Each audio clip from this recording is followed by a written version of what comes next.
Hello all, this video is a continuation of the previous one, Introduction to Embedded System Design, Physical Interfacing.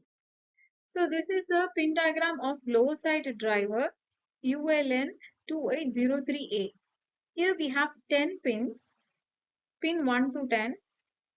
So this is port B, the left side is port B, right side is port C. Pins 1 to 8 are there and a port B. Pins 18 to 10 are in port C. Here pin number 9 is nothing but the ground. Pin number 10 is nothing but COM.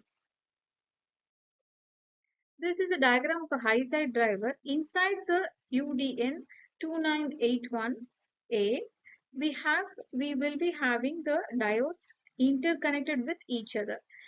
So pin number 1 and 18 will be connected, 1, 17, 316. Likewise, all the pins are interconnected through circuits. So here is a circuit diagram of a high side driver. Why this is called as a high side driver? Because we make use of transistors in the circuit. So transistor 1 and 2 are inwardly interconnected. 3, 4, 5 are connected with each other as like a series. So transistor T3 output is given to transistor T4. T4 output is given to transistor T5. T5 produces the output actually. The input is connected with a resistor. The input of the circuit is connected with a resistor and a diode. Resistor is connected with transistors T1 and T2.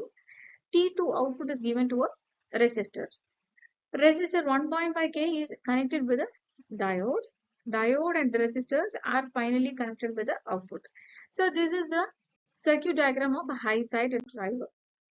This is a detailed structure of 7-segment display.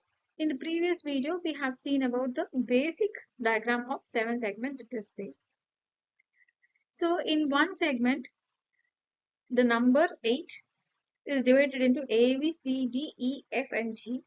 So whichever numbers are we want to glow, we have to make the output as high.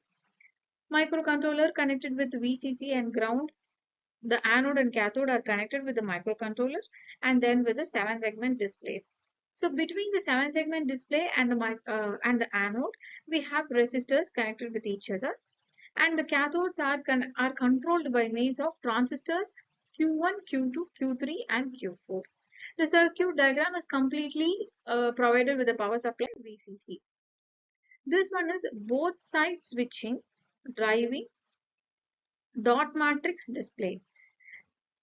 So in dot matrix display also, in spite of the 7-segment display, we will be having the diodes and the resistors connected in parallel with each other. So here also the cathode is nothing but Q1, Q2, Q3 and Q4. Resistors R1, R2 and R3. R1 is connected with Q1, R2 is connected with Q2, R3 is connected with Q3, R4 is connected with Q4 transistors.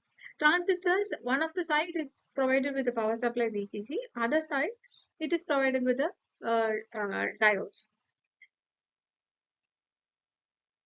Okay, so this is the dot matrix display. Alternate method of both side switching. With both side switching, there is a small change in the circuit diagram. One is uh, we have resistors R8, R7, R6 and R5 connected with the transistors. So that is both side switching. These are the different types of display, output display methods. Next one is Charlie pluxing. Charlie pluxing, if we have three pins P1, P2 and P3 in the in the microcontroller, then 3 into 3 minus 1. 3 minus 1 is 2 actually. So 3 power 2 is 9. 9 LEDs will be used. So that is the concept. 3 into 2 is 6. So 6 6 LEDs will be used. That's the concept. Next one is digital to analog conversion using pulse width modulation. So each square signal is nothing but the pulse. Based on the pulse width modulation, the digital signal will be converted into analog signal. So here the width of the pulse is only 20% in the topmost signal. Width of the signal is 40% in the second signal.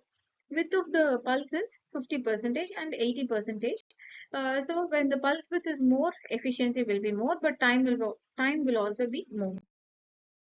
Digital to analog conversion using R to R ladder digital to analog converter. So whenever we want to convert digital signals into analog signals, say for example, if I'm connecting my microcontroller with an analog device, then in that case I have to make use of this digital to analog converter. When I'm getting in the robot, when I'm getting uh, a sensor input and which I need to give it to the microcontroller, in between the sensor and the microcontroller, I need to make use of digital to analog converter. So this is a diagram of digital to analog converter. So here we have four inputs D0, D1, D2 and D3. So D1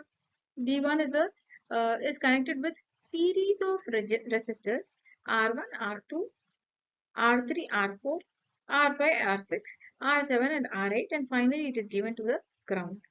So this is a diagram of digital to analog converter. I hope you would have learned in this video. See you in the next video.